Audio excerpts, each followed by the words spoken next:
Yon, pinagpalang umaga po, CUH family. Panibagong buwan, panibagong pag-asa. Sama ang ating Panginoon. Ngayong umaga sa pagbubulay ng ating salita, mapanghawakan natin, makita natin kung gaano kabuti, gaano katapat, gaano kadakila ang ating Panginoon. Kaya sa umagang ito, nawa mas makita natin, mas makilala natin ang Diyos na buhay, Diyos noon, nakasama natin siya ngayon, nararanasan natin yung kanyang pag-ibig. Kaya yung huling kwento na naibahagi ko, na pagbulayan natin mula sa Genesis, ganun pa rin po, Genesis pa rin po, 12, 2 verse 2 at verse 3. Maunawaan natin dito na tayo ay mabubuhay o nabubuhay hindi lamang para sa ating sarili, para din sa iba. Na ano man yung tinatamasa natin o ano man yung meron tayo, maranasan din ng iba sapagkat naranasan natin.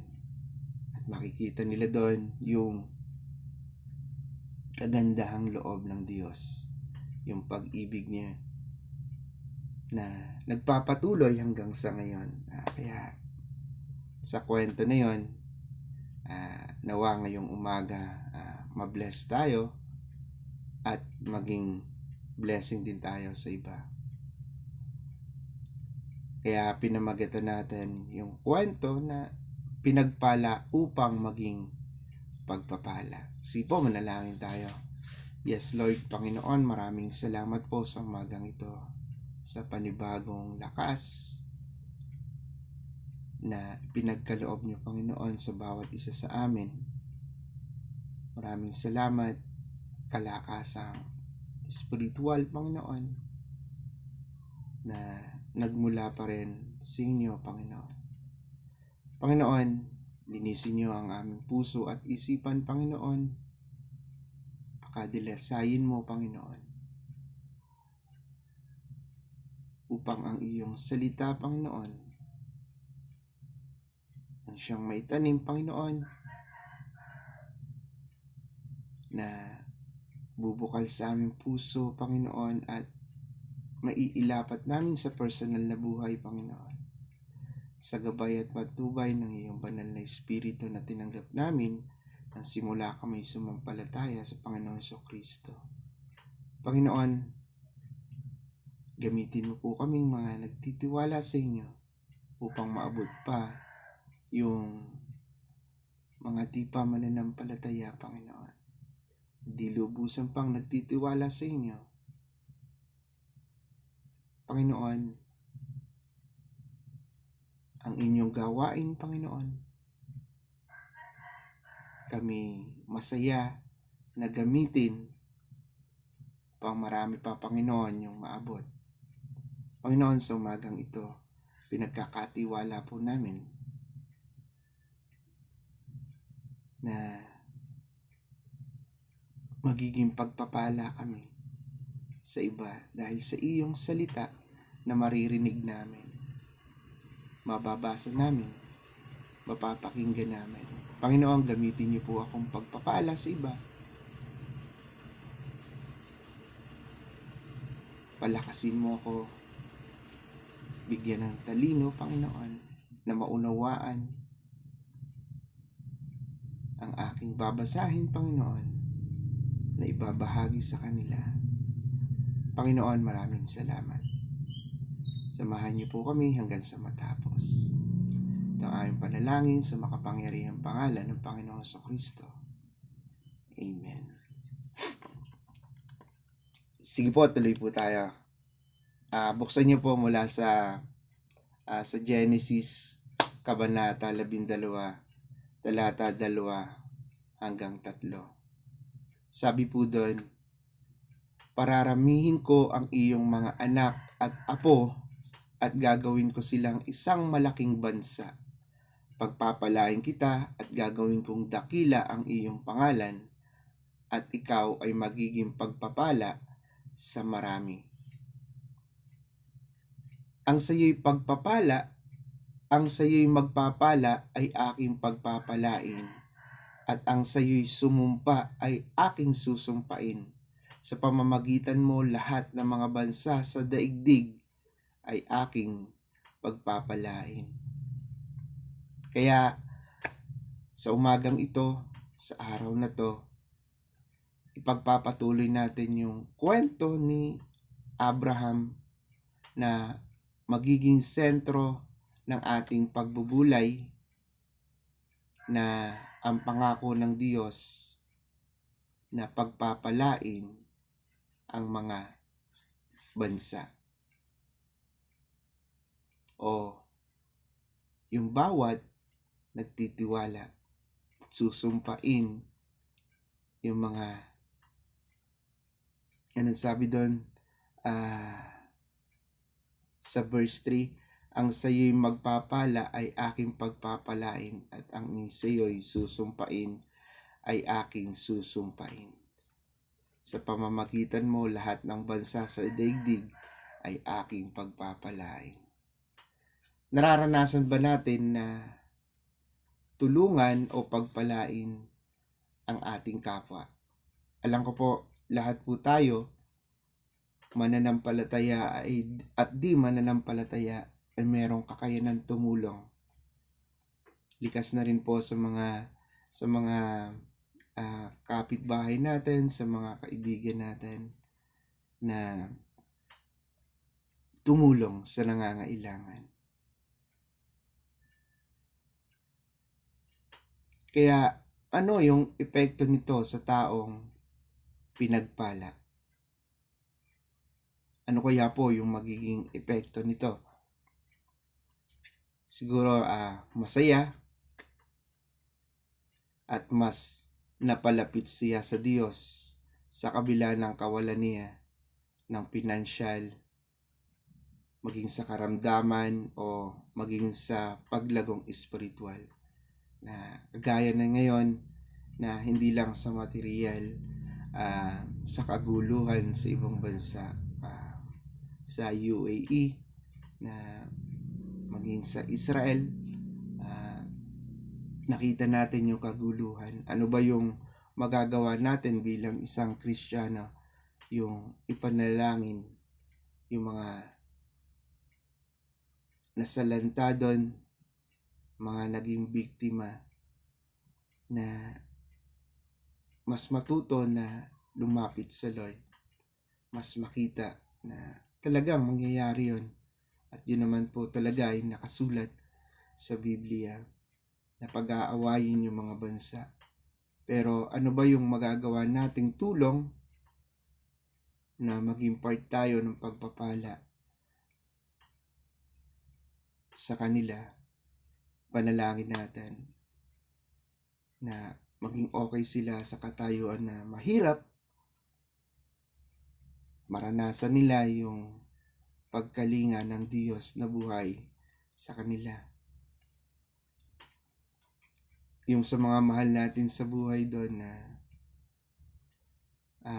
kumustahin. Kaya Ate G, Ate Lisel, ingatan kayo ng Panginoon dyan sa Israel. Mga kaibigan sa ibang bansa, patuloy lang na umapit at manalangin. Ang Diyos ay hindi nagpapabaya sa mga taong tapat sa Kanya.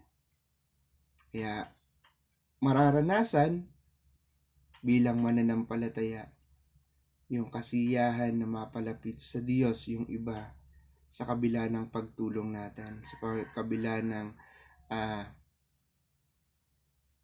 pagkumusta natin. Kaya ang Lord ay mabuti. Ano ba yung naobserbahan natin dun sa verse 2 at verse 3? Nakita natin sa mga talata na ang mga pagpapalang ipinangako ng Diyos kay Abram na kalaunay naging Abraham ay nahahati sa dalawang bahagi.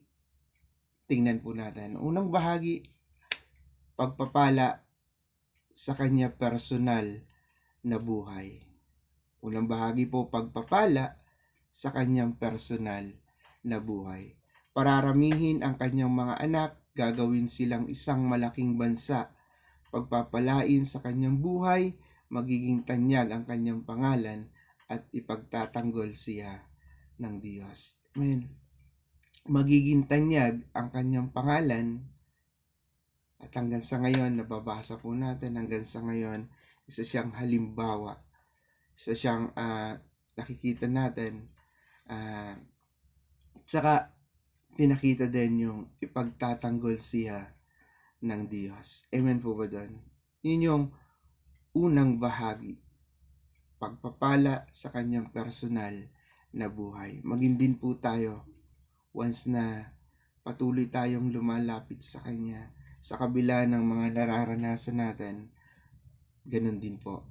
Mararanasan din natin yung pagtatanggol, yung pagkalinga, pag-ingat ng Diyos sa personal nating buhay.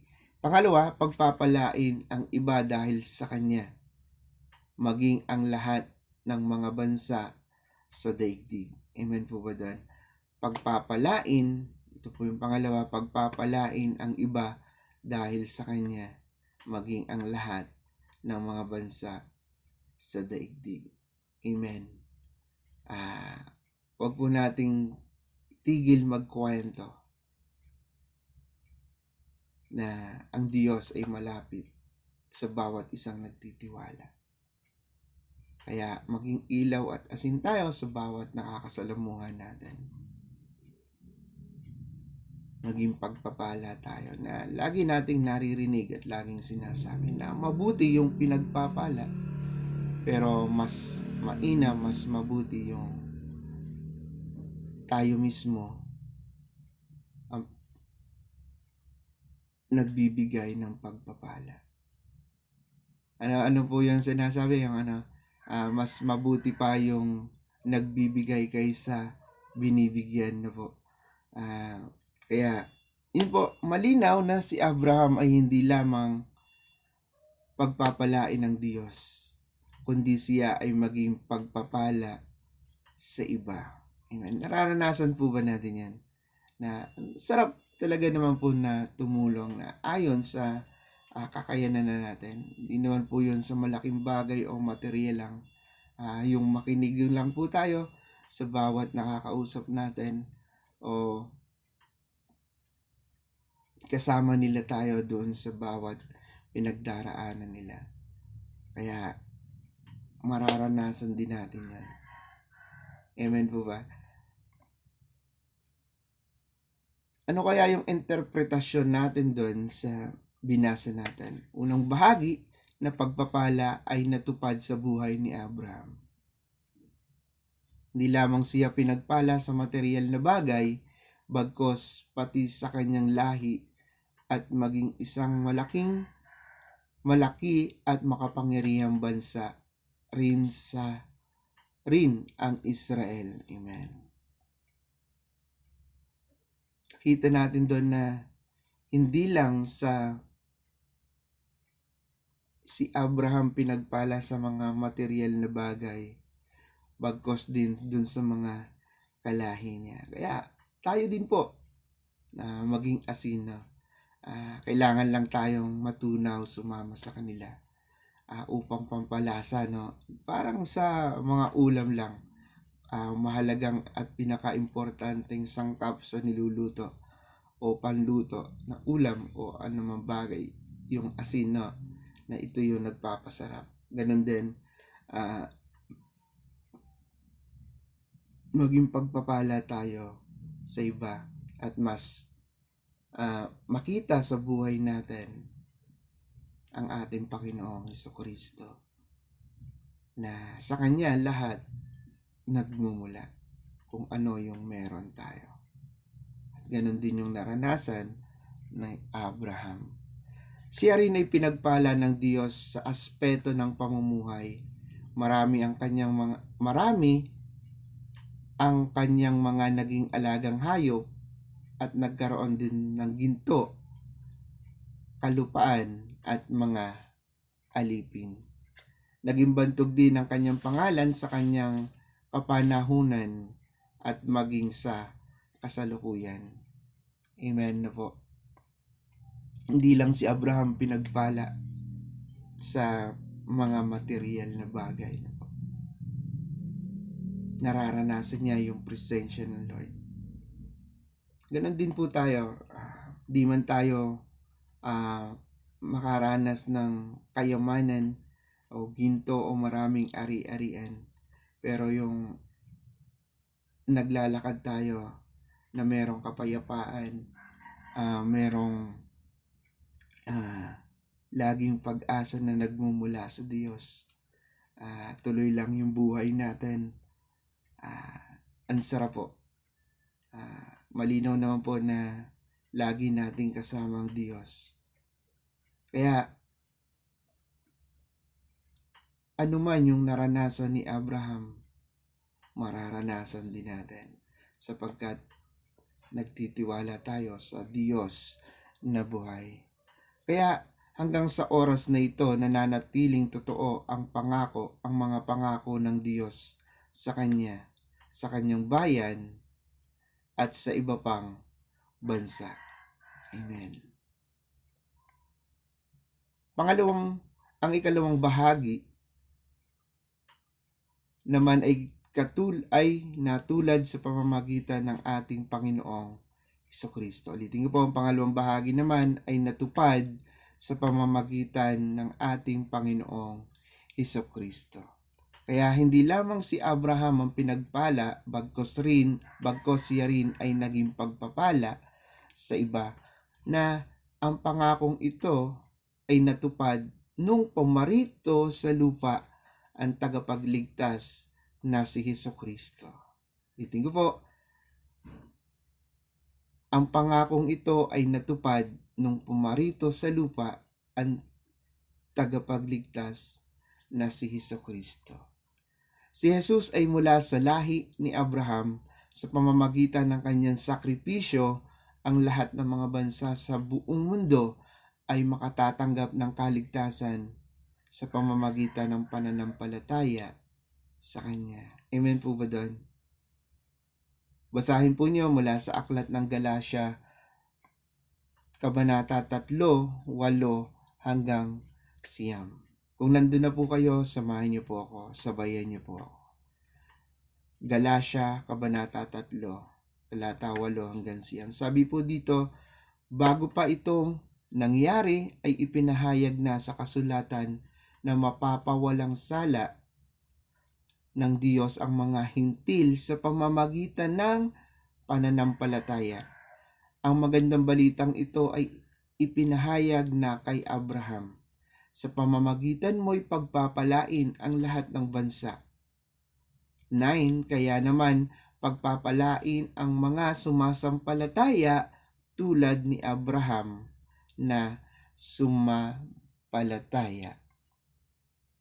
Sa pahayag, verse 9. Una, nakita natin doon sa binasa natin sa verse 8 na sa pamamagitan ng pananampalataya. Kaya yung pagpapalain ang mga sumampalataya. Kaya kung sumampalataya na po kayo sa ating Panginoon at tagapagligtas, Panginoong Hesukristo, mararanasan natin yung tunay na pagpapala. Amen. Hindi lang ito yung nakikita natin na material na bagay na iniaalok ng mundo. Alam natin na kalimitan kapag narinig natin na pinagpapala ay puro financial na lamang. No? Pero yung kagalakan na kahit tayo mayroong mga pagsubok na pinagdaraanan, mas nakikita natin yung magaan na merong Diyos na tutulong sa atin sa kabila ng bawat pagsubok na kinakaharap natin. Sabi sa pahayag 5:9, inawit nila ang isang bagong awit, ikaw ang karapat-dapat na kumuha sa kasulatang nakabalumbon at magtanggal sa mga selyo niyon, sapagkat pinatay ka at sa pamamagitan ng iyong dugo ay tinubos mo ang mga tao para sa Diyos mula sa bawat lahi, wika, bayan at bansa. Kaya sino man na kay Jesus na mapapatawad sa kanyang mga kasalanan. Kaya sino man ang kay Hesukristo na mapapatawad ang kanyang mga kasalanan. Kung tayo humingi ng tawad at nagsisi sa ating mga kasalanan, sigurado sigurado na makakatanggap tayo ng habag at buhay na walang hanggan sa pamamagitan ng pananampalataya, pagsampalataya natin kay Hesukristo. Kaya ito po yung tanong ko, tayo po ba ay sumampalataya na at tinanggap na si Jesus yung ating buhay, sa ating buhay po? Tinanggap na po ba natin, sumampalataya tayo sa Panginoong Hesukristo? Lahat po magsabi ng amen, ng lahat ng tumanggap sa Kanya, na si Jesus yung aking Panginoon at sariling tagapagligtas. Kaya paano kaya natin to may apply sa personal na buhay? Katulad ni Abraham, tayo rin po ay pinili ng Diyos upang pagpalain at maging pagpapala sa iba.